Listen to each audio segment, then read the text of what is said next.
والإسلام ديني ومحمدا رسول الله. Assalamualaikum warahmatullahi wabarakatuh. Alhamdulillahi wa kafa. Assalatu wassalamu ala rasulillahil mustafa wa ala alihi wa sahbihi wa man wafa wa ba'd. Saudara-saudariku, berbahagia dan bersyukur pada Allah Subhanahu wa taala mengawali jumpa kita di pagi kali ini waktu Indonesia bagian barat. Kita masih diberikan kesempatan untuk beraktivitas. Semoga seluruh aktivitas yang telah kita tunaikan sampai dengan detik ini dan yang akan kita rencanakan kemudian diridhoi sepenuhnya oleh Allah Subhanahu wa taala. Teman-teman dimanapun Anda berada, hari ini kita akan mencoba melanjutkan apa yang telah kita ulas di pertemuan yang lalu, masih dalam rangkaian fikih Ramadan untuk menyiapkan Ramadan kita yang berkualitas dalam bentangan tahun ini.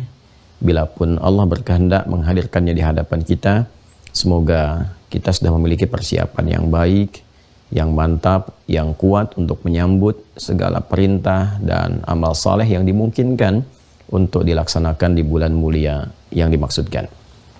Di pertemuan yang lalu kita telah membahas bagian kedua dari kurikulum Ramadan Nabi SAW. Kita sudah masuki pertemuan lalu pada bab infak. Jadi kita coba urutkan dari potensi amalan yang bisa dikerjakan secara fisikal tanpa banyak melibatkan harta atau bahkan tidak sama sekali.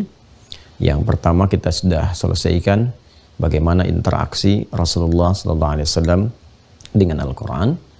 Kemudian yang kedua, kemarin telah kita ulas bagaimana Rasulullah SAW berikan petunjuk kepada kita untuk beramal melalui amalan harta, materi, baik boleh jadi berupa uang atau juga bisa berupa materi-materi positif lain seperti makanan, pakaian, dan sejenisnya yang sekiranya bisa kita maksimalkan untuk diamalkan. Karena itu sebelum kita masuk pada uraian bagian ketiga di pertemuan kali ini, akan lebih baik bila kemudian saya mengingatkan untuk menyiapkan dan merangkum apa yang telah kemarin disampaikan dalam rencana-rencana positif. Jadi bukan hanya rangkuman materi untuk dihafalkan, tapi bagaimana terapan itu bisa dipraktekkan saat Ramadan tiba. Jadi kita persiapkan dari sekarang. Dipilih apakah saat Ramadan nanti masih akan misalnya konsentrasi di bacaan, atau kemudian ingin ke kajian, atau ingin ke hafalan. Bisa juga dibagi. 10 hari pertama misalnya, saya ingin target saya khatam 30 juz. Berarti sehari 3 juz kan, dibagi waktu yang baik siang dan malamnya. Kemudian 10 hari kedua saya ingin misalnya ke pengkajian, ya ambil Al-Fatihah sajakah atau juz amma sajakah, atau seperti pernah saya sampaikan secara tematik surat-surat atau ayat-ayat yang memang diperlukan untuk menjadi landasan berkegiatan yang selama ini umumnya dikerjakan dalam aktivitas pekerjaan harian. Kemudian 10 hari ketiga i'tikaf, bisa konsentrasinya ya full konsentrasi untuk menghafal misal ya. Kemudian untuk amalan harta juga demikian, apakah direncanakan untuk bisa berbagi makanan misalnya, atau ada pakaian yang sekarang sudah mulai disortir untuk disiapkan gitu kan. Masya Allah, sekiranya ada yang baik-baik tuh ya.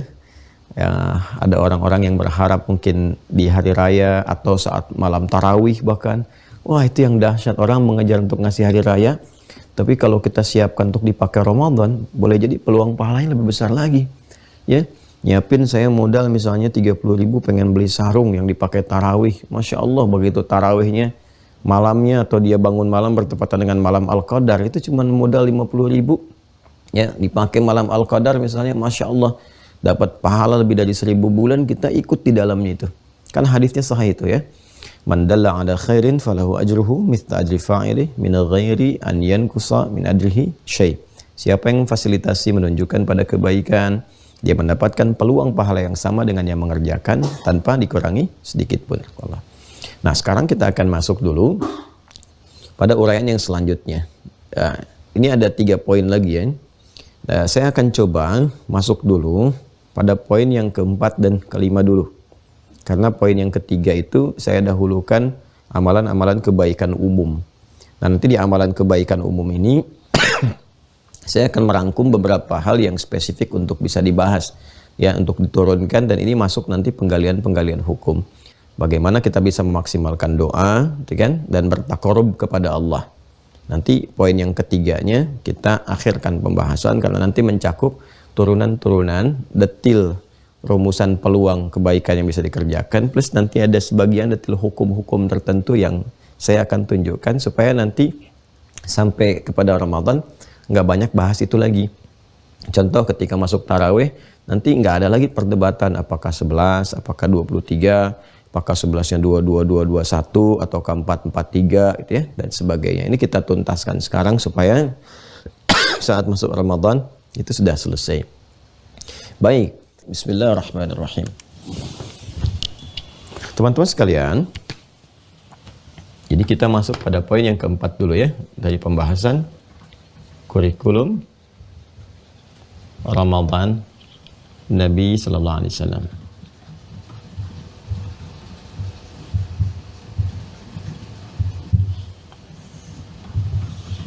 Ya,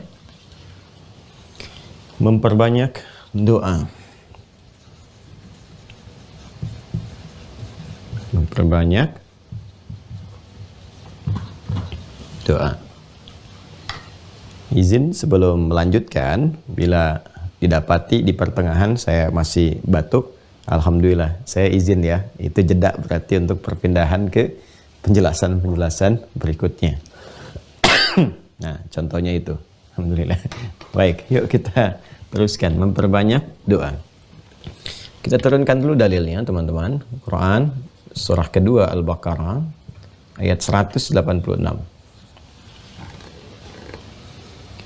Ingat bahwa ayat-ayat yang terkait dengan Ramadan itu satu paket, satu rangkaian, dari kewajiban sampai mulai kepada detil pelaksanaan, toleransinya seperti apa, ya, bahkan kemudian sampai menjelang akhir untuk bertakbir, untuk menyiapkan syukur, sampai detil sedikit persoalan di malam hari, gitu kan? Sampai ke puncaknya lagi ditutup dengan meningkatkan takwa kembali. Jadi antara ayat 183 la'allakum tattaqun dengan ayat 187 juga di akhirnya itu terjadi sinergitas, ya, dibuka dengan takwa, diakhiri juga dengan takwa. Jadi menyatu di dalamnya satu paket. Nah, ini dari ayat 183 sampai 187. Paketnya ini ya. Jelas ya teman-teman sekalian. Nah, ini sekarang poin nomor 4 itu isyaratnya ditemukan di ayat 186. Baik, Allah berfirman, a'udzubillahi minasyaitonirrajim, di sebelah kiri ya, paling bawah di mushaf standar. Wa idza sa'alaka 'ibadi anni fa inni qarib ujibu da'watad da'i idza da'an falyastajibu li wal yu'minu bi la'allahum yarshudun. Ini menarik ini ayatnya. Ya, ini menarik sekali. Jadi di antara rangkaian ayat-ayat yang mewajibkan 183 memberikan toleransi dan penjelasan siapa yang tidak memungkinkan puasa, alternatifnya apa? 184. Kemudian interaksi dengan Al-Qur'an, ya, dan juga memaksimalkan puasa itu dengan baik, lalu sampai ke titik syukurnya 185, dan 187-nya kasus-kasus tertentu yang kasuistis mungkin terjadi sampai dengan buka dan sahur ditutup dengan takwa lagi. Itu di pertengahan rangkaiannya terselip kemudian, ya, ini bahasa kita ya, untuk memberikan sebuah kesan metafor yang tinggi gitu ya. Ada ayat doa. Ayat doa. Allah menyampaikan pembukaannya itu wa idza, nah ini kan, sa'alaka ibadi anni fa inni qarib. Ya, kurang lebih seperti ini. Ini saya bedakan untuk memberikan penekanan dalam penjelasan ya. Nah, ini satu, bedakan tulisannya maksudnya. Kemudian 2, 3. Ya, 1, 2, 3. Nah, nanti di bawahnya baru kita keluarkan jaminannya. Nah, teman-teman sekalian, perhatikan kalimatnya baik-baik ya. Saya turunkan dulu jaminannya. Ujibu da'watad da'i idza da'an.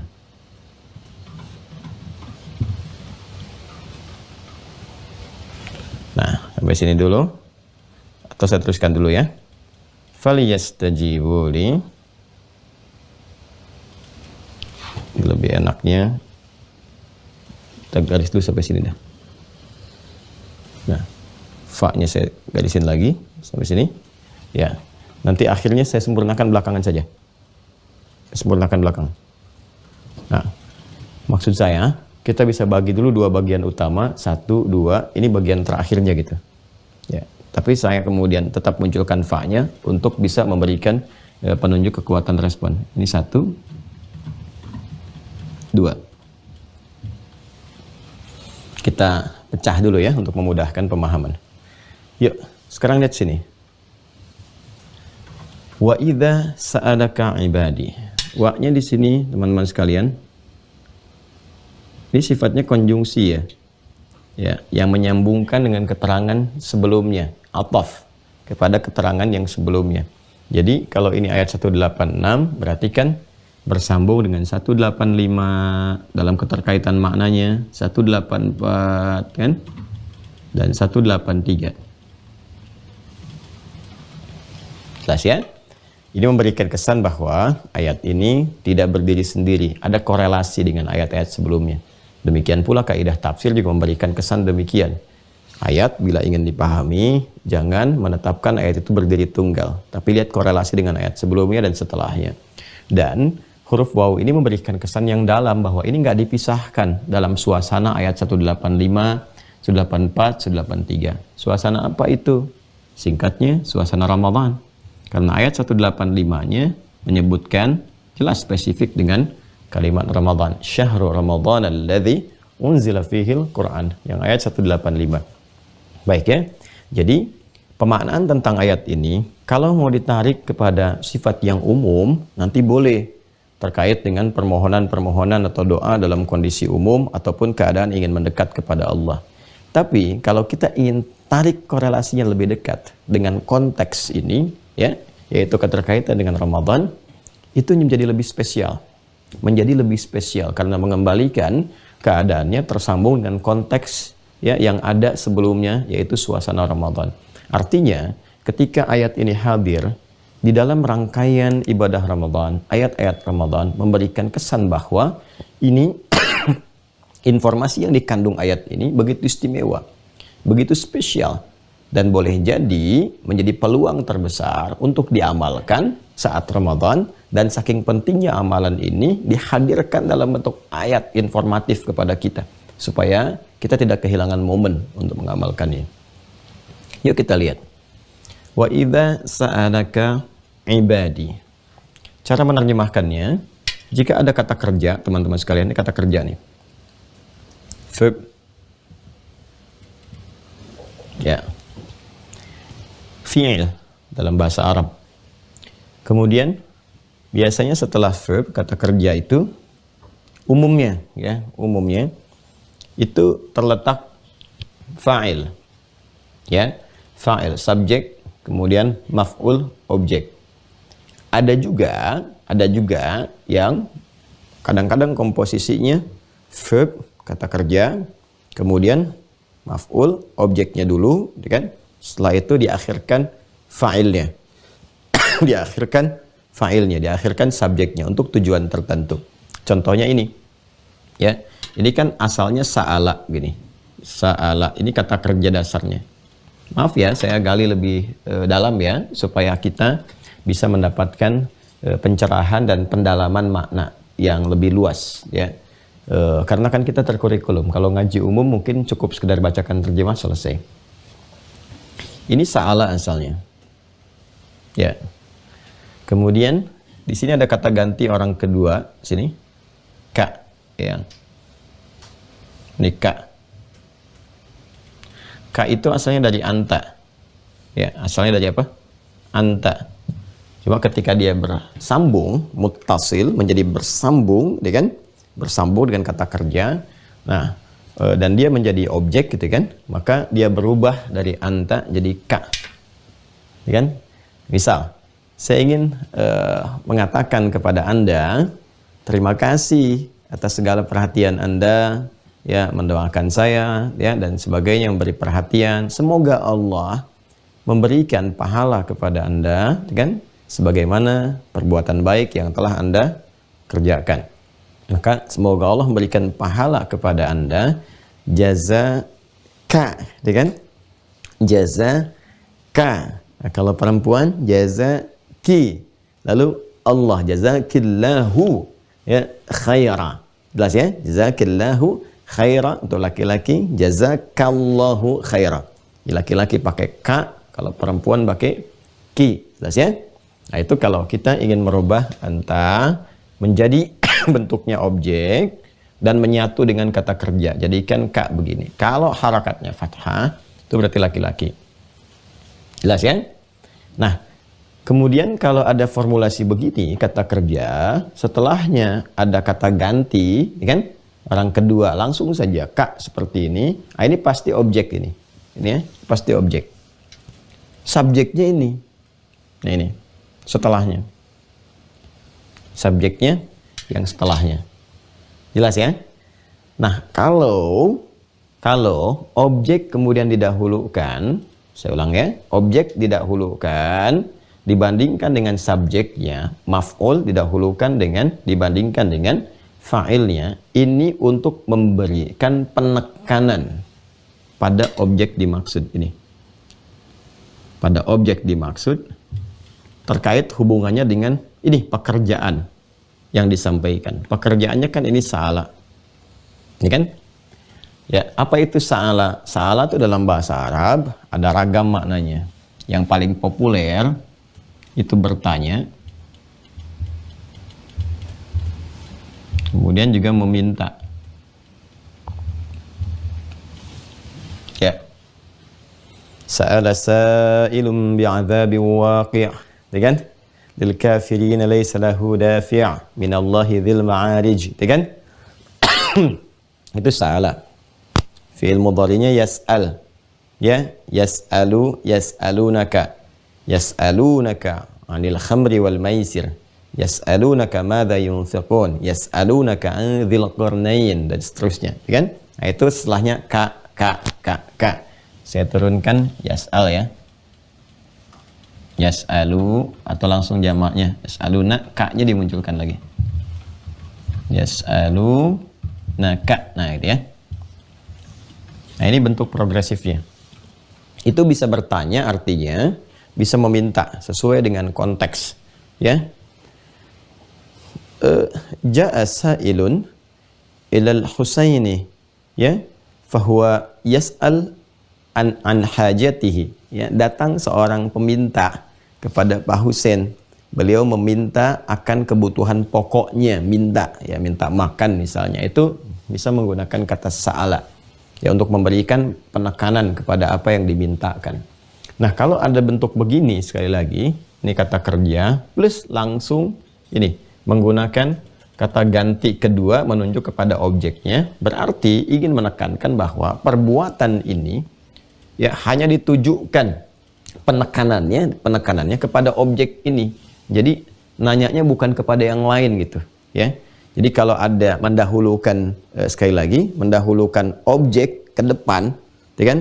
Baik itu setelah kata kerja pada umumnya, ataupun misalnya ada bentuk juga kata benda yang disatukan dalam bentuk pengkhususan. Kalau kata benda nanti pengkhususan, kalau kata kerja penekanan, ya kan? Akan informasi itu hanya ditujukan penekanannya kepada objek itu. Ya, misal kalau kita ingin tunjukkan pengkhususan, bacaan Al-Fatihah yang kita baca tiap hari, ya, iyyaka na'budu wa iyyaka nasta'in. Itu ka-nya bahkan didahulukan dibandingkan dengan kata kerjanya. Ya, asalnya kan na'budu iyyaka, dipakai iya itu untuk penekanan betul kepada ka-nya. Lalu bahkan didahulukan ke depan lil ikhtisas kalau dalam ilmu balaghah itu. Lil ikhtisas untuk mengkhususkan betul bahwa enggak ada yang lain yang disembah kecuali hanya Engkau saja ya Allah. Ya, makanya dikatakannya iyyaka, hanya kepada Engkau saja, bukan yang lain. Nah, itu pengkhususan. Jadi kalau sudah mendeklar diri dengan kata iyyaka na'budu, itu secara konsekuensi nggak boleh sama sekali. Ya, bukan hanya mengekspresikan, berpikir aja harus segera dicegah. Jangan sampai terjadi berpikir ada Tuhan lain selain Allah, menyembah sesembahan selain Allah. Jangan sampai terfikir untuk berbuat demikian. Karena kalimat deklarasinya sudah menggunakan kata iyyaka, kemudian kata kerjanya iyyaka na'budu. Jadi pindah langsung ke bentuk pengkhususan. Ya, berbeda dengan perkataan begini, na'budu iyyaka. Ya, itu masih ada peluang untuk kepada yang lainnya. Ya, wa yumkinu al-ibadah bi ghairihi, gitu kan? Itu tuh sampai diprotes, nggak boleh itu. Jadi batuk tuh. Jadi teman-teman sekalian, kalimatnya ketika iyyaka itu didahulukan di depan, itu tidak memberi peluang secercah sedikit pun. Nah, ini gambarannya. Nah, sekarang kalau kita tarik ke sini, wa idza sa'alaka, nah, berarti pertanyaan ini, permintaan ini, bertanya ini hanya memang ditekankan kepada sosok ini, Kak, di sini. Nah, Kak di sini yang dimaksudkan adalah Nabi Muhammad sallallahu alaihi wasallam. Ya. Jadi kalau ada dalam Al-Qur'an teman-teman sekalian, yas'alunaka, ya kan? Yas'alunaka, sa'alaka dan sebagainya, Kak-nya ini ya umumnya menunjuk pada Rasulullah sallallahu alaihi wasallam. Nanti dibaca konteksnya. Dan pada umumnya kalau dialognya terjadi, ayatnya turun, ya langsung menunjuk kepada objek yang diperintahkan, itu berarti Nabi Muhammad SAW. Nah, apalagi yang penting? Jadi pertama, satu, bahwa ada satu pekerjaan besar di sini, ya, ada satu teman-teman sekalian, aktivitas di sini yang diungkapkan dengan kata kerja, yang kata kerja ini sangat penting untuk kita lihat dan ditekankan kemudian kepada Rasulullah SAW untuk ditanyakan. Ya, artinya ada sesuatu yang penting yang ditanyakan kepada Nabi SAW. Dan kenapa objek ini saya kotaki menjadi penting? Untuk disimak apa jawaban Nabi yang dibimbing oleh wahyu. Nah, jadi kalau nanti ada peristiwa sama persis seperti ini, teman-teman sekalian, kan? Maka ikuti bimbingan yang disampaikan oleh wahyu dari Rasulullah SAW. Itu kedalamannya, kurang lebih seperti itu. Ya. Jadi kalau ada kejadian-kejadian yang mirip, kejadian serupa, nanti saat Ramadan tiba, ataupun mungkin di luar Ramadan kita memerlukannya, segera lihat apa petunjuk yang Allah berikan pada sosok Kak di sini nih. Itu Nabi Muhammad SAW. Jadi begitu Anda kerjakan, Masya Allah, maka potensi percepatan untuk direspon oleh Allah Subhanahu wa Ta'ala begitu tinggi. Karena apa? Karena segala perangkat kita untuk mengerjakan itu memang bersumber dari keterangan Allah kepada Rasulullah SAW. Baik ya. Nah ini apa yang menjadi penting di sini? Ini bertanya dan juga ini ada unsur memintanya. Jelas ya? Baik. Kata kerja ini, verb yang ini, sa'ala. Ini bentuknya fi'il madhi. Fi'il madhi itu bisa berarti infinitif, kata kerja asal. Bisa berarti berbentuk lampau, past tense. Jadi kalau kita ingin menunjukkan kata kerja dasar yang asal, kembalikan ke fi'il madhi, ya, yang bentuknya paling dasar itu 3 huruf pada umumnya, ya kan? Karena itu seringkali digambarkan gambaran formulasinya dengan 3 huruf itu fa, ain, dan lam, menunjuk pada pekerjaan. Fa'ala, dengan 3 huruf. Jalasa, akala, syariba. Jalasa duduk, akala makan, ya syariba minum misalnya. Ini sa'ala bertanya, meminta. Ini juga memiliki kesan lampau. Ingat ya? Kesan lampau artinya telah. Telah, dengan jalasa telah duduk, misalnya. Akala telah makan, syariba telah minum. Ya, sa'ala telah bertanya, telah meminta, ya kan? Tapi jika kata kerja ini diawali dengan idza, nah ini yang mau saya katakan. Maka berubahlah kemudian maknanya. Berubah maknanya. Apa maknanya? Maknanya menjadi mudhari'. Awas ya, hati-hati ya, ini agak dalam sekali. Agak dalam.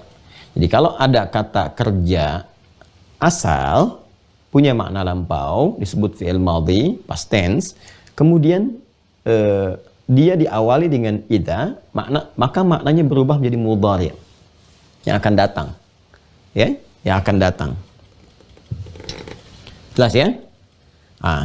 Jadi saat itu boleh jadi saat ayatnya turun belum ada yang tanya. Tapi Allah sudah kasih gambaran, nanti akan terjadi begini. Ya, akan terjadi. Dan sepanjang tidak dibatasi, artinya sampai kapanpun, karena mudhari itu kan present, ya, present, continuous, future. Ya, pada saat itu terus berlangsung sampai kapanpun. Sepanjang tidak ada batas dalam keterangannya, artinya peristiwa ini akan terus berlanjut sampai kapanpun. Ya, sampai kehidupan berakhir. Ya, jadi ketika kata sa'ala diawali dengan kata idza, Allah ingin memberi kesan bahwa Muhammad SAW akan terjadi nanti peristiwa ini, dan ini akan terus berlanjut sampai kapanpun. Mungkin ketika engkau tiada pun, dan risalahmu tetap abadi sampai kehidupan berakhir, ini masih akan terus dibutuhkan, dan akan ada yang terjadi terus sampai ke depan. Jelas ya? Baik, pelan-pelan. Tapi kalau ada batas, ya dibatasi antara idza dengan kata kerjanya, berarti terbatas pada peristiwa itu saja. Misal, ya di surat An-Nasr, idza jaa nasrullahi wal fath. Ya, jika nanti telah tiba pertolongan Allah berupa Fathu Mekah itu. Ya, penaklukan kota Mekah dengan penuh kedamaian. Ya, saking damainya banyak orang berbondong-bondong masuk Islam. Wa ra'aitan nasa yadkhuluna fi dinillahi afwaja. Ya kan? Nah, itu apakah saat ayatnya turun terjadi Fathu Mekah pada saat itu? Ya, tidak, belum. Begitu ayatnya turun, memberikan kabar gembira. Oh, semua semangat, semua senang, dan tidak lama setelah itu terjadi. Ya, jadi terjadinya setelah ayat itu turun memberikan kabar. Nah, ini menunjukkan bagaimana mukjizat Al-Qur'an, ya, yang secara pasti memberikan nubuat kepada Rasulullah, memberikan petunjuk wahyu akan kejadian-kejadian yang belum terjadi di masa depan. Allah sampaikan untuk memberikan penguatan kepada jiwa orang-orang beriman, insan beriman, bahwa ini loh diantara bukti kebenaran Islam. Ya? Nah, ini pun ada mukjizat yang menyentuh sisi psikologis, bahwa ini loh yang bisa terjadi pada manusia. Dan ini akan terjadi terus sampai yang akan datang, sampai kehidupan berakhir. Ya. Apa itu? Teruskan. Wa idza sa'alaka ibadi, ibad. Pelan-pelan ya, satu-satu dulu ya. Nanti kalau sudah perkata, kita terangkan, sudah enak, baru keseluruhan saya terangkan supaya terasa keindahan maknanya. Ya. Ibadi. Ibad itu jamak dari kata abdun. Kan? Tulis nanti niyanya menunjuk kepada Allah Subhanahu wa taala, ya, kepada kepemilikan. Perhatikan baik-baik teman-teman sekalian. Ibad jamak dari kata abdun. Abdun itu asalnya yang dimiliki. Ya, yang dimiliki. Berarti ada pemiliknya. Jadi kan? Karena itu diterjemahkan dengan hamba. Kenapa disebut hamba? Karena ada tuannya. Awas, hati-hati ya.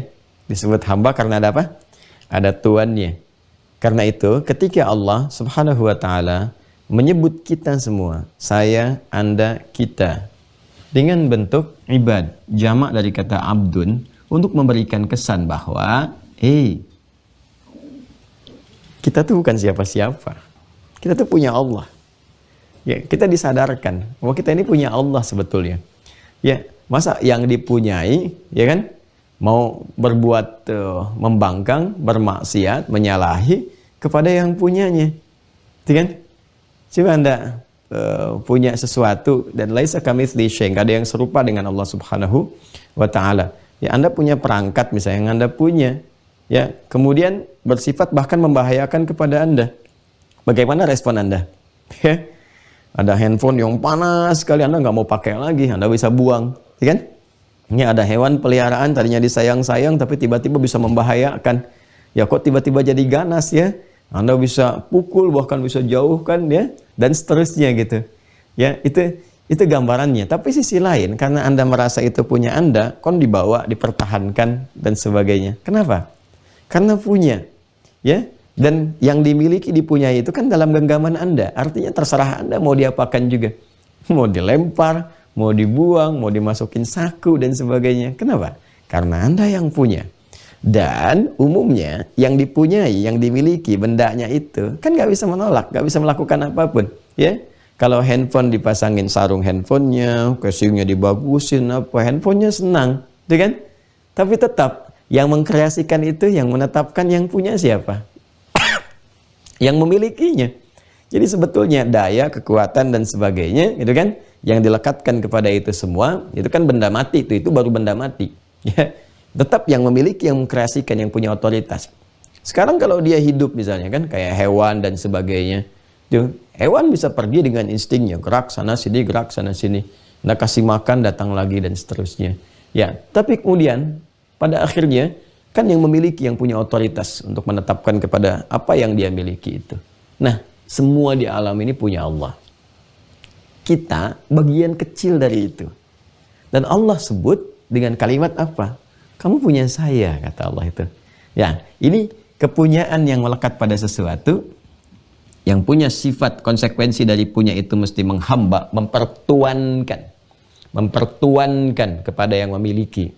Karena itu, yang merawat ya kepada kita, memberikan perhatian dan kita tuankan itu, yaitu disebut dengan Rabb namanya. Rabb, ya Rabb yang dipertuankan, yang merawat, memberikan perhatian, memberikan tanda kehebatan dan sebagainya. Lalu puncak nama tertingginya Allah Subhanahu wa Ta'ala. Jadi ketika disebut dengan ibad, ya ini Masya Allah, ini panggilan tertinggi untuk kita. Panggilan tertinggi. Ya, kenapa? Karena diakui punya Allah. Alhamdulillah. Ya, diaku Bapak, kalau diaku misalnya ibu diaku sama orang tuanya enak kan? Ini anak saya, Alhamdulillah. Ya kan? Apalagi orang tua yang baik, yang luar biasa dan sebagainya. Ada seorang guru misalnya kan, sosok yang hebat, baik, mulia dan seterusnya. Terus tiba-tiba Anda diaku. Ya, ini murid saya. Senang kan? Masya Allah gitu ya. Apalagi diaku, ini keluarga saya. Wah, itu luar biasa. Ini Allah yang maha segalanya, walaisa kamitslihi syai'. Mengaku kepada kita, ya? Ibadi, ini hamba saya. Ya, makanya ketika Allah memberikan pengakuan kepada kita sebagai hambanya, dicurahkan semua bentuk sayangnya. Rahman dan Rahimnya, salah berpeluang dimaafkan, dosa berpeluang diampuni, butuh diberikan apa yang dibutuhkan, dan turunan-turunan lainnya, sakit disembuhkan. Masya Allah, ini kurang apa lagi gitu. Ya, makanya kita langsung mengatakan kepada Allah, ya Allah, kami semua ini milik-Mu. Ya kan? Dan kami pun akan berpulang kepadamu yang memiliki kami. Maka kalimatnya apa? Inna lillahi wa inna ilaihi raji'un. Ya, nah, itu kalimat keberpasrahan kita kepada Allah. Itu ada di Quran surah kedua, Al-Baqarah ayat 156. Alladzina idza asabathum musibah qalu inna lillahi wa inna ilaihi raji'un. Nah, di antara kebutuhan-kebutuhan hamba yang dimiliki ini, ya, kalau hamba kan selalu punya harapan kepada tuannya kan? Kan selalu begitu. Minta. Jadi ada kewajiban berupa penghambaan, ya, penyembahan kita. Makanya kita kan diminta untuk menghamba kepada Allah, untuk membuktikan bahwa kita itu milik Allah. Ya, sekarang gini, kalimat logikanya bertanya begini. Anda nih punya siapa? Baik, Anda jawab, saya punya Allah. Baik ya? Kamu dicipta oleh siapa? Oleh Allah. Milik siapa kamu? Milik Allah. Berpulang kepada siapa? Allah. Apa buktinya kalau kamu itu adalah hamba Allah? Apa buktinya kalau Anda itu adalah milik Allah? Ya kan? Kan harus dibuktikan kan? Nah, pembuktian kita yang menegaskan bahwa kita adalah hamba Allah, berarti kita harus menghamba kepada Allah. Baik ya? Pembuktian kita adalah milik Allah, berarti harus mengikuti kepada pemilik. Karena di mana-mana yang dimiliki itu mengikuti selera pemilik, bukan bikin aturan sendiri. Jelas ya? Nah, karena itulah ketika kita disebut hamba, maka kita bertanya bagaimana cara menghambanya ya Allah. Nah, maka kata Allah, u'budni. Ya, fa'budni. Budni. Ya kan? Itu ada di Quran surah ke-20 Taha ayat yang ke-14 yang pernah kita bahas dulu. Ya kan?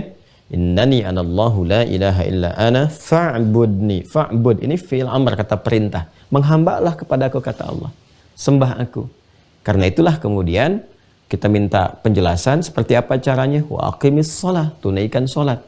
Ya, lidzikri, sebagai pengingat bahwa kamu itu hambaku. Jadi ketika ada panggilan sholat, kita diingatkan, kamu itu hamba. Ini pembuktiannya.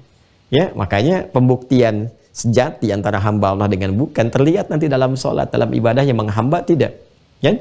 Karena itu saat kita sholat, kita mendeklarasikan, kami hamba yang hanya kemudian bersandar ya kepadamu ya Allah. Maka kita katakan, iyyaka, pakai ka, na'budu, itu. Nah, bentuknya menjadi mudhari, sampai kapanpun ya Allah, mau sekarang, terus, sampai nanti pun kita berikrar kami akan tetap menghamba kepadamu untuk menunjukkan kami hambamu, engkau Tuhan kami, engkau Rabb kami. Nah, itu komitmen harian kita yang kita lakukan sebanyak 17 kali itu, teman-teman sekalian. Nah, orang-orang yang melakukan itu ya, itu tercipta, kemudian juga diberikan jalan oleh Allah dan sebagainya. Bentuk tunggalnya disebut dengan abdun, jamaknya disebut ibad. Jelas. Dan langsung Allah akui, ya, wa idza sa'alaka ibadi. Baik. Nah, walaupun nanti pada kenyataannya, pada prakteknya ini bisa beda-beda. Ada beda-beda. Ada yang memang semangat mengerjakan itu, sadar dengan kehambaannya, kan bergantung kepada pencarian, pengetahuan, ya kan? Wawasan untuk bisa memahamkan kepada diri bahwa kita itu benar-benar hamba Allah dan turunan-turunan lainnya. Ya? Jadi ada yang memang giat, kan? Ada yang bahkan kadang-kadang malas-malasan atau bergeser dan seterusnya. Ya, malas atau bergeser. Yang giat ini disebut dengan taat. Yang malas atau yang bergeser kadang dikerjakan, kadang tidak, ya. Atau ada yang bahkan tidak beriman sama sekali, ada yang bermaksiat macam-macam, ya. Ini disebut dengan maksiat.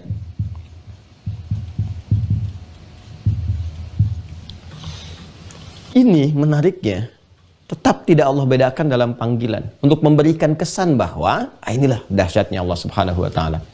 Memberikan kesan yang sama kepada dua golongan hamba ini, memiliki peluang untuk tetap dekat dengan Allah Subhanahu wa taala. Masih dipanggil ibad. Masih dipanggil ibad. Ya. Wa idza sa'alaka ibadi. Ketika Allah memuji di surat Al-Furqan itu, insan-insan yang mulia, yang paripurna, yang bagus, ya, dengan mengatakan hamba-hamba Allah yang penyayang, gitu kan? Ibadur Rahman. Saya dalami sebentar ya teman-teman, bersabar ya. Ibadur Rahman. Ya, gini. Wa ibadur rahmanil ladzina yamshuna 'alal ardi hauna wa idza khatabahumul jahiluna qalu salama. Dan hamba-hamba Allah yang penyayang itu, Masya Allah, kalau berjalan tuh kelihatan. Okay? Berjalan di muka bumi itu bisa diartikan berjalan betul atau beraktivitas. Ya, dia nggak sombong. Ya, dia menata aktivitas dengan tertib, mengandung maslahat. Tapi dalam kondisi ini pun, padahal dia melakukan tindakan yang baik, yang tidak menyengsarakan orang, kan? Yang tidak melukai orang banyak, tapi tetap saja akan menghadapi tantangan-tantangan. Apa di antara tantangannya? Tidak sunyi dari cemoohan, tidak sunyi dari celaan, dan ternyata di antara hikmah itu untuk meningkatkan kualitas. Ya, jadi kadang ada bentuk pujian yang Allah berikan berupa pengakuan atas kebaikan seseorang itu bisa dalam bentuk celaan dari orang sekitarannya. Itu seni menghadapi celaan. Kan? Jadi kalau kita paham ilmu celaan, Masya Allah itu mahal dan indah sekali. Jadi sederhananya kalau ada orang mencela itu kalimatnya dari bersumber dari yang kurang baik, ya, sosoknya. Nah, ini sebetulnya pengakuan pada kebaikan yang telah ada pada diri Anda. Karena lawan saja, baik kan lawannya buruk. Ya, kalau ini dicela dari yang buruk, berarti ada kebaikan yang diakui. Ya kan? Karena ini tidak mampu berbuat baik, maka menyoal. Ya kan? Baik, sebaliknya, kalau yang dicela itu dari yang baik, berarti ada keburukan untuk dievaluasi. Tinggal dilihat saja. Kalau ada seseorang mendapati celaan-celaan, tinggal dilihat nih yang ngelak siapa. Kalau orang baik, segera perbaiki. Pasti ada yang keliru nih. Tapi kalau orang yang buruk, ya cukup. Tidak perlu banyak kemudian direspon ini dan itu, kecuali menyangkut pada hal-hal yang sifatnya penting atau sensitif, atau melahirkan satu maslahat baru. Kalau sekiranya celaan-celaan muncul seperti biasa, kan? Itu disenyumin aja kata Al-Quran. Kenapa? Karena di balik kalimat itu sesungguhnya ada pengakuan kepada orang ini bahwa dia sudah naik level, ya, naik kualitas menjadi lebih baik dengan pengakuan pada yang tidak baik tadi. Lawan, jadi begitu buruk itu, salah itu, memberikan celaan, menunjukkan ada kesolehan, ya, di dalam perbuatan-perbuatan itu yang patut untuk ditingkatkan. Karena itu ayatnya berbunyi wa idza khatabahumul jahiluna qalu salama. Kalau orang jahil tuh bisa belum tahu, bisa orang usil. Ya. Nah, kebanyakan kadang-kadang semakin naik eranya, yang kedua itu semakin banyak, semakin usil. Tahu sebetulnya itu salah, ya kan? Tapi dikerjakan juga. Nah, itu usil namanya. Kalau ada orang usil kemudian iseng-iseng atau sengaja menyoal dan sebagainya, qalu salama. Ya, nah, orang baik itu bisa kelihatan. Responnya itu meneduhkan, menyelamatkan, menenteramkan, ya, memberikan ketenangan dan sebagainya. Pertimbangannya matang gitu. Nah, ini ibadur rahman. Dipanggil ibad. Ya. Nah, nanti ada lagi pelaku maksiat. Yang maksiat itu udah nggak nanggung, segala dikerjakan. Ya, itu israf namanya. Ini masih dipanggil ibad juga. Masih dipanggil ibad. Jadi di Quran surah ke-39 Az-Zumar ayat 53. Qul ya ibadi. Qul ya ibadiyalladzina asrafu ala anfusihim la taqnatu mir rahmatillah. Katakan Muhammad SAW pada hamba-hambaku yang israf. Masih disebut hamba. Ibadiyalladzina asrafu. Asrafu.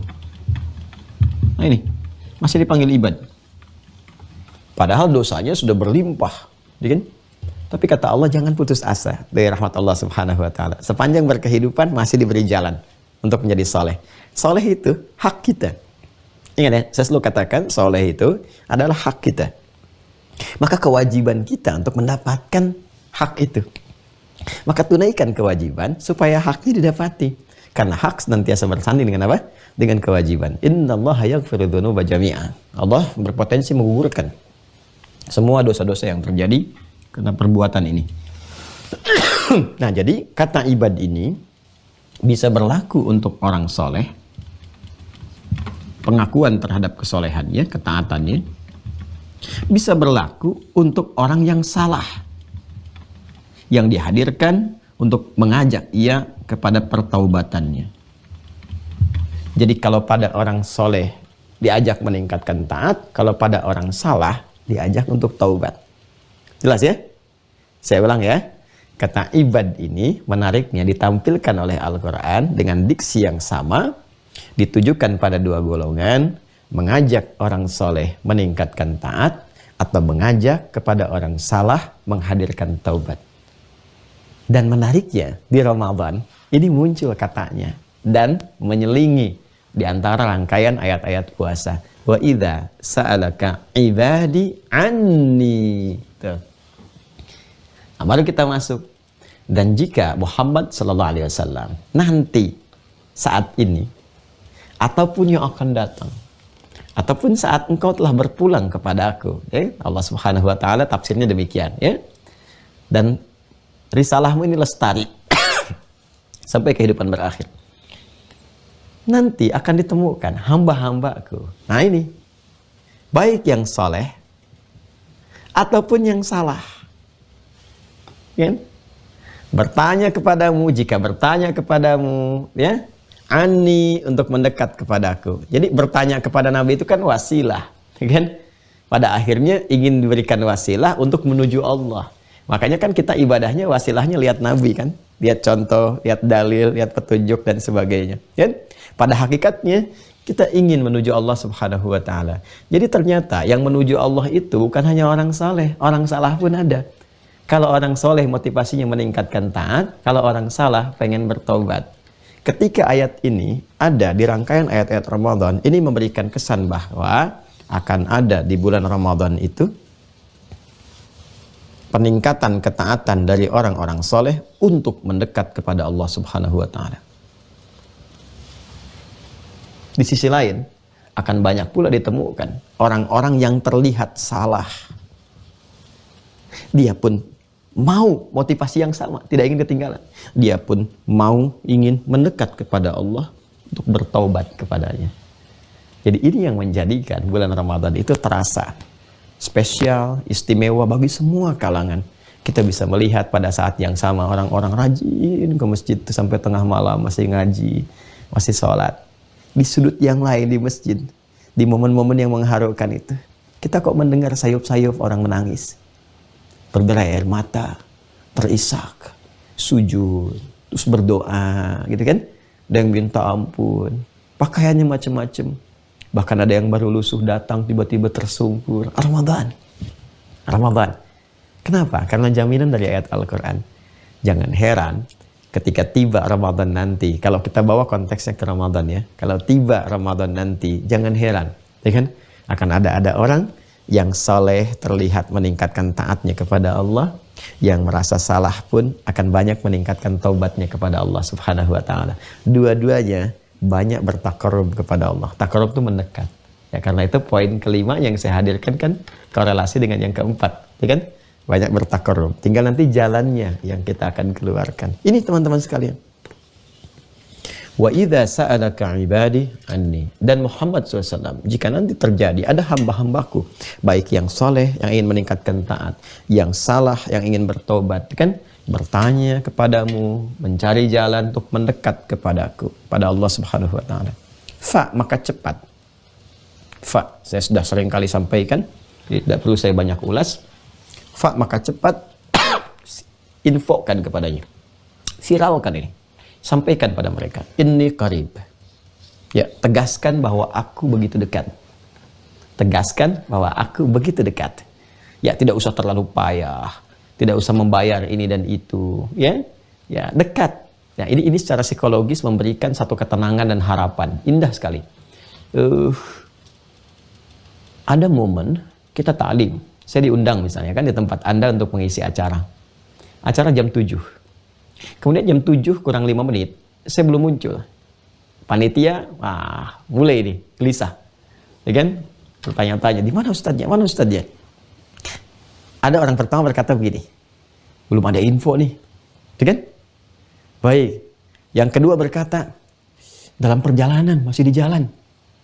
Yang ketiga berkata, beliau sudah dekat. Baik ya? Kira-kira mana yang paling menenangkan kepada jiwa? Yang ketiga kan? Ya kan? Beliau sudah dekat. Tenang nih, tenang ya. Kalau dekatnya dekat di mana gitu kan? Nah, ketika ditelepon, ternyata udah di pintu gerbang.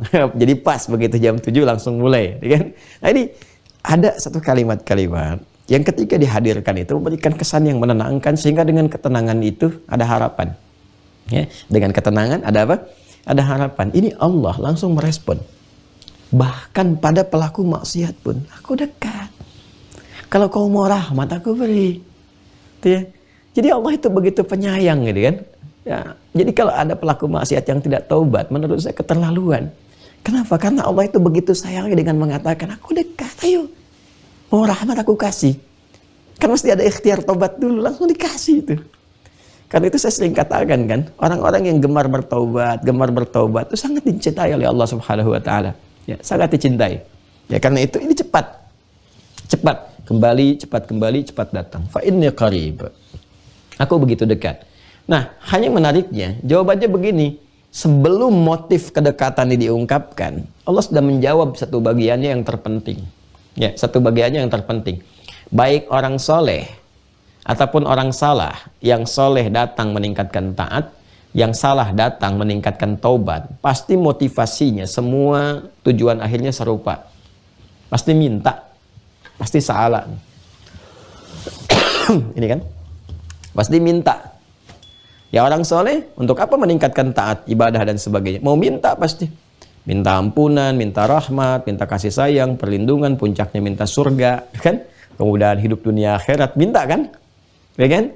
Orang salah ya sudah pasti jelas, minta ampunan, ya, minta perlindungan dan sebagainya, pasti minta. Karena itulah kemudian jawabannya apa? Ujibu da'watad da'i idza da'ani. Ya kalau wakaf di sini nanti ini kan harokatnya kasrah nih, lil ikhtisar untuk menyingkat. Asalnya kan ada ya-nya, da'ani, ya. Kalau kita lihat mushafnya Warsh atau Qalun tuh ya-nya masih muncul. Ya, tapi kalau kita ingin ikhtisar di sini, ya di mushaf Hafs diberi harokat tanda dengan kasrah begini. Kasrah begini itu maksudnya apa? Harokat akhirnya itu dibacanya kasrah untuk menunjukkan kesan ada ya, ya yang diwakili di sini oleh harokat kasrah. Ya, lihat sini teman-teman sekalian. Ujibu da'watad da'i. Sebelum mengungkapkan tujuannya secara langsung, Allah langsung hadirkan jawaban. Wah sama ya kalau Anda tadi tiba-tiba datang kepada seseorang misalnya kan untuk berkonsultasi atau menyampaikan tertentu, tiba-tiba orang yang datangi langsung mengatakan kepada Anda, insya Allah selesai, tenang aja mas, ya insya Allah beres, selesai. Nah, langkahnya tinggal begini. Wah, Anda kan jadi terkagum-kagum kan? Wah ini belum saya sampaikan kok udah jawab. Ya kan? Itu baru manusia. Sedangkan Allah nggak ada bandingannya. Laisa kamitslihi syai'. Ini semua umat manusia, semua hamba. Dan mau minta apapun, itu sebelum minta Allah sudah menyampaikan jawaban. Ujibu da'watad da'i idza da'an. Siapapun yang minta. Nah, ini dia. Yang tadinya hamba, ibad, umum sifatnya, dan dikembalikan ke personal, bentuk tunggal. Bentuk tunggal. Jadi ke mufrad, da'i. Ya kan? Ya. Yang tadinya panggilannya ini bentuknya jamak, ketika meminta jadi personal, jadi tunggal, jadi singular. Ya. Kenapa memberikan kemudian perubahan bentuk seperti ini? Di antara maknanya adalah memberikan kesan bahwa boleh jadi setiap hamba itu punya permohonan-permohonan yang personal sifatnya, beda satu dengan yang lainnya. Ya, Ramadan sekalipun terlihat semua khusyuk berdoa, itu 1, 2, 3 dan ribuan yang lainnya boleh jadi nggak sama permintaannya. Ya. Ada yang nangis ya motivasi pengen berubah benar, ada yang pengen surga, ada yang pengen nikah, ada yang pengen dapat hafalan Quran, ada yang pengen lulus ujian, macam-macam lah. Ya, dan seterusnya. Ini gambarannya personal sifatnya. Dan semua itu kata Allah, berapapun ragam yang ada secara personal kalian meminta, motif berbeda-beda itu, ya kan? Aku jawab. Nah ini sifat doa. Sebetulnya doa itu sifatnya kalau dimintakan, dimohonkan, pasti dijawab. Saya ulang ya. Kalau dimintakan, dimohonkan, pasti dijawab. Baik sekarang, nanti, ataupun saat kembali kepada Allah. Karena sifat jawaban itu, catat ya. Jawaban dari Allah pada doa yang dimohonkan, itu akan memenuhi kebutuhan, bukan mengabulkan keinginan. Allah hanya mengabulkan apa yang dibutuhkan, bukan memberikan apa yang diinginkan. Jadi kalau keinginan itu tidak sejalan dengan kebutuhan kita, nanti saat butuh baru diberikan. Tapi kalau dipandang selama di dunia ini kita nggak butuh, ya nggak butuh itu maksudnya begini, boleh jadi ketika dipaksakan jadi madarat. Ya, Anda mintanya mungkin motor kepada Allah. Kok belum perlu motor? Bahaya nih. Kamu taunya sekarang, ke depan tuh akan ada kejadian gini yang biasa kamu lakukan. Kalau kamu gunakan motor, kamu bisa celaka. Ya, mungkin dikasih sepeda, atau mungkin dikasih yang lebih baik daripada itu. Tiba-tiba dikasihnya mobil, bisa terjadi. Ya, yang paling maslahat. Karena Allah memberikan yang paling maslahat untuk kita. Ini gambarannya. Dan kalimatnya menggunakan mudhari, ujib, sampai kapanpun. Artinya bisa diberikan sekarang, bisa diberikan nanti, atau di akhirat ditampilkan dengan yang lebih baik, sepanjang itu maslahat untuk kita. Ini gambarannya. Jadi sifat doa itu kalau dimintakan selalu dikabulkan. Kalau tidak dikabulkan berarti ada persoalan di dalamnya. Ada persoalan. Nah, saya ingin batasi sebentar sampai sini teman-teman sekalian. Ingin memberikan kesan bahwa ini ketika masuk dalam rangkaian Ramadan, ayat-ayat Ramadan memberikan kesan bahwa saat Ramadan akan banyak orang doa. Ya, dan sekaligus memberikan isyarat kepada kita untuk memperbanyak doa. Ini saya tempatkan nomor 4, memperbanyak doa. Jadi selain bulan Al-Quran, selain bulan infak, gitu kan, selain bulan peningkatan sholat, Ramadan itu bulan berdoa. Jadi kalau nggak ada yang berdoa, atau minim doa, minus doa saat Ramadan, minus tuh kurang, nggak ada sama sekali.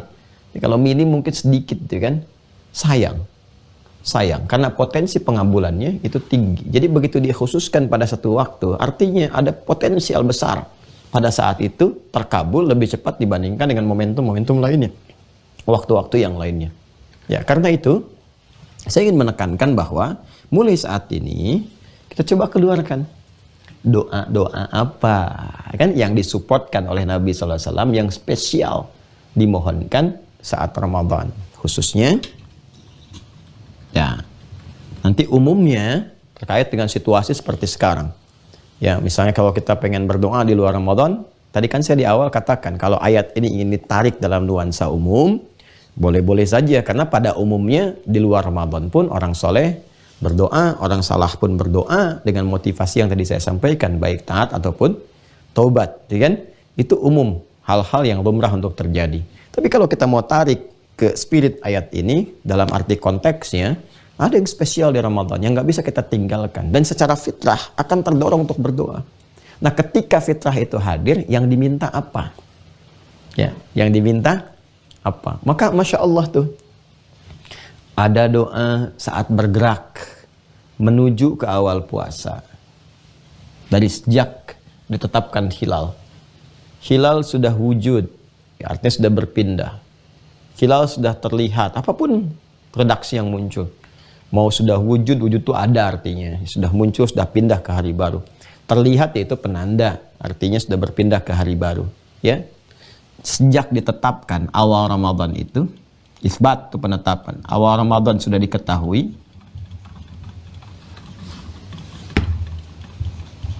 Awal Ramadan diketahui. Sudah ada doanya. Jadi yang terkait dengan Ramadan itu doanya bahkan dimulai sejak awal, ya kan? Pengantar kepada Ramadan. Begitu diketahui belum mulai kita. Ya, tarawih aja belum dimulai, ya. Kita masih melihat nih, menanti, menunggu pengumuman, ya kan? Sudah kita kemudian ada info-info, udah diketahui, oh setelah Ramadan jatuh tanggal sekian. Udah tahu kita nih, udah mendekat, udah mau tiba ke waktunya, diumumkan, wah doanya udah dimulai pada saat itu. Tuh, saking spesialnya. Doanya pun udah muncul di awal. Muncul di awal. Dan ini nanti dibimbing oleh Nabi, kemudian dicatatkan oleh Imam At-Tirmidzi dalam kitabnya Sunan At-Tirmidzi, nomor hadis 3451. 3451. Lihat di buku halaman 24 ya. Kalau saya nggak keliru 24, mukaddimah, ya. Mukaddimah kedua itu X begini. Nah, kalau nggak salah sebelah kiri paling atas tuh, ya. Sebelah kiri agak ke atas, betul nggak ya? Bismillah, coba lihat. Kalau Al-Quran lebih gampang. Oh, alhamdulillah masih betul. Ini ya, ini betul ya. Lihat ya di buku ya teman-teman sekalian. Nah, maksud saya nanti kalau yang sudah ada tinggal dibuka, tinggal hafalkan nanti ya, bisa sambil dibacakan, tuh maknanya dalam banget. Allahumma ahillahu bil yumni wal iman wassalamati wal islam rabbi wa rabbukallah. Ya Allah, mohon hadirkan kepada kami ya Allah Ramadan saat ini, awal Ramadan ya, awal Ramadan saat ini dengan penuh ketenangan, kekuatan iman, kekuatan Islam, keselamatan fisik sampai akhir, ya kan? Sungguh Engkau Tuhanku ya Allah yang merawatku, memberikan perhatian kepadaku, menyehatkanku. Semoga sehat, semoga baik, semoga maksimal awal sampai akhir. Nah, itu doa konsistensi tuh dari awal. Jadi kalau dari awal sudah diisi spirit doa yang imannya kuat sampai akhir tuh Masya Allah. Udah minta kepada Allah supaya terjaga. Nah, itu menarik. Ya, menarik sekali. Nanti saya detilkan di pertemuan selanjutnya. Ya, apa faidah dari doa itu? Karena nanti ada terjadi satu persoalan-persoalan klasik selama Ramadan. Dan jangan sampai terjadi lagi kalau disebutkan sekarang. Makanya tahun ini jangan terjadi. Ya, coba lihat kurvanya saat Ramadan. Dari awal ke pertengahan sampai akhir beda kan? Ya kan? Jadi yang tadinya begini tuh naik ke atas tuh. Harusnya kan terus begini tuh. Tuh. Ya, harusnya kan begini terus. Nah, ini bisa melandai begini. Tuh. Ya, kalau melandai naik lagi bagus di ujungnya. Itikaf. Nah, ini melandai begini, alih-alih itikaf, itikafnya di motor, di mobil. Itu bukan itikaf tuh, itikaf tuh di masjid. Tuh, ngejar mudik tuh. Tahu-tahu betulan mudik ke akhirat tuh di pertengahan. Kita kan nggak tahu kapan ajal tiba. Nggak salah, mau pulang nggak ada masalah. Mau mudik ke tempat tinggal nggak ada masalah. Cuma ada rumusnya. Bagaimana dalam mudik pun masih tetap meningkatkan ibadah. Sehingga kurvanya tetap stabil begini. Ya, jangan sampai memang mudik tapi bacaan Quran hilang, taraweh nggak dikerjain, ya dan sebagainya. Iya, begini kurvanya tuh. Tiba-tiba pas hari raya takbirnya paling kencang ke atas. Ya, padahal kurvanya turun di sini. Jadi cuma di suara tapi spiritnya nggak muncul, jadi persoalan juga. Nah, jadi ini yang mau saya katakan. Nanti ada doa awal Ramadan, ketahui. Dan ada doa yang mengiringi harian. Masya Allah, spesial harian. Harian itu dahsyatnya, ada malamnya, ada malam, ada sahar menjelang fajarnya, dan ada saat berbuka, saat maghrib berbuka. Jangan salah itu. Wah, jadi setan kadang-kadang, kekuatannya optimal tuh. Dengan segenap perangkat dan kekuatannya itu dia kumpulkan tuh semua pasukannya supaya kita abai itu dari doa saat buka itu. Padahal itu potensi tinggi. Wah, itu satu di antara 3 jaminan doa sulit ditolak itu. Hadisnya sahih lagi. Sahih betul itu. Sahihnya sahih banget, ya. Dan itu Masya Allah, kalau nggak dimanfaatkan sayang. Makanya kan yang dimunculkan tuh bahkan sebelum datang buka, menunya mau apa gitu. Jadi menu dulu yang terbayang segala rupa sehingga lupa dengan potensi ini. Nah, apa rahasianya yang ada di sini? Nanti di pertemuan berikutnya kita bahas tuh turunannya. Jadi saya turunkan dulu tuh. Ya, jadi ada yang mengiringi ibadah malam, ada doanya spesial. Nabi tunjukkan. Itu kalau dibacakan, potensi diampuni semua dosa-dosa tuh. Begitu dibacakan itu dengan cara yang benar. Ada doa-doa di waktu sahar, setelah sahur. Itu kan setelah sahur menjelang kepada fajar. Oh, itu tinggi juga. Ya, kemudian ya yang tadi, yang saat berbuka. Ini yang spesial-spesial. Selebihnya bebas. Mau minta apa. Nah, ini gambarannya teman-teman sekalian. Ya, jadi saya ingin katakan bahwa Ramadan itu bulan doa. Peluangnya banyak. Ya, dan itu bisa dimaksimalkan luar biasa. Cuma diatur juga. Kita masih tahu nih doa apa yang dibacakan Nabi ini. Apa yang disupportkan. Yang lainnya bebas kita minta sesuai kebutuhan. Tapi kalau ada yang diisyaratkan Nabi, artinya ada yang spesial. Yang bukan hanya Nabi, ya, yang memerlukan itu. Dan kalau kita dilihat dari dasar keperluan, ya Nabi itu udah terjamin dengan surga, segala kemewahan akhirat dan sebagainya. Artinya kalau Nabi berikan petunjuk, yang butuh kita sebetulnya. Nabi kan wasilah. Ya, maka nanti kita akan kumpulkan itu semua untuk kita hadirkan, satu-satu kita pelajarin. Terus kita latihan dari sekarang untuk merasakan itu. Sehingga ketika Ramadan tiba, doanya bukan cuma di lisan keluar suara. Di lisan keluar, di akal kemudian menerjemahkan, di hati meresapi. Maka semua bagian tubuh akan terekspresikan, terkonsentrasi pada satu titik permintaan. Saat itulah pengabulan akan datang. Ya? Dan itu hanya bisa terjadi dengan latihan. Ini falyastajibuli. Ya? Falyastajibuli. Jibuli. Falyastajibuli. Ayo respon seruan Allah, latihan dari sekarang. Wal yu'minu bi, dengan iman. Jadi kalau mau latihan dari sekarang, memaksimalkan doa, respon seruan Allah. Nah, ini ada di sini wasilah-wasilahnya, perangkat-perangkatnya. Respon seruan Allah. Di mana ditemukan seruannya? Itu tiap hari 5 kali nyeru Allahu Akbar, Allahu Akbar. Dan berarti ada dalam sholat. Makanya dalam sholat ada doa. Sholat sendiri secara fikih disebut dengan doa. Ya, apalagi di setiap amal soleh. Setelah baca Quran, setelah berinfak, setelah baca Quran jangan berhenti. Ya, setelah baca Quran, tuntaskan sadaqallahul azim, selesai, gitu kan?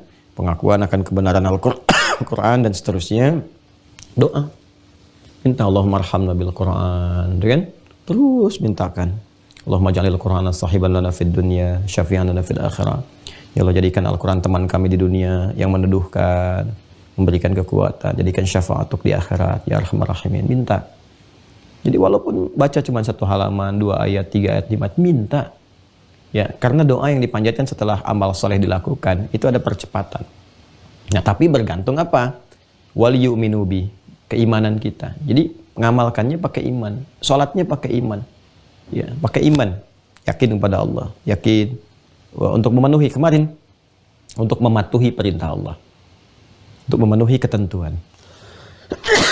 Jadi kalau ibadah dikerjakan karena dasar kepatuhan, ketaatan, patuh, taat, ya, jadi iman itu mendorong untuk patuh dan taat. Patuh, taat itu bahasa Arabnya disebut Islam, orangnya Muslim.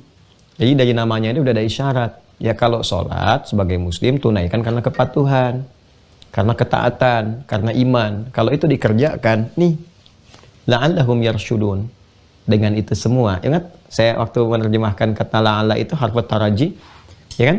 Menunjuk pada satu harapan yang ingin diwujudkan, tapi tidak akan terwujud kecuali dengan kesungguhan, keseriusan. Jadi kalau kita sungguh-sungguh lihat baik dan sebagainya, la'allahum yarsyudun, mereka akan dapat petunjuk yang mengantarkan pada kematangan apa yang diharapkan. Rusdun itu kematangan terhadap sesuatu.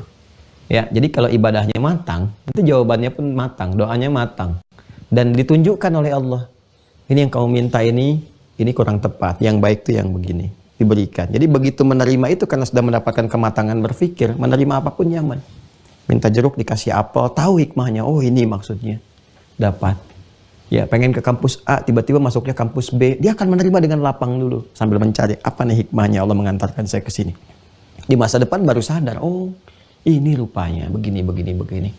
Ya, kadang-kadang manusia ya, namanya manusia, untung saya dulu nggak begini, untung. Padahal itu kan faedah dari doanya dulu, faedah dari sholatnya dulu, dan sebagainya. Nah ini gambarannya teman-teman. Nah ini saya ingin katakan bahwa Ramadan itu bulannya doa.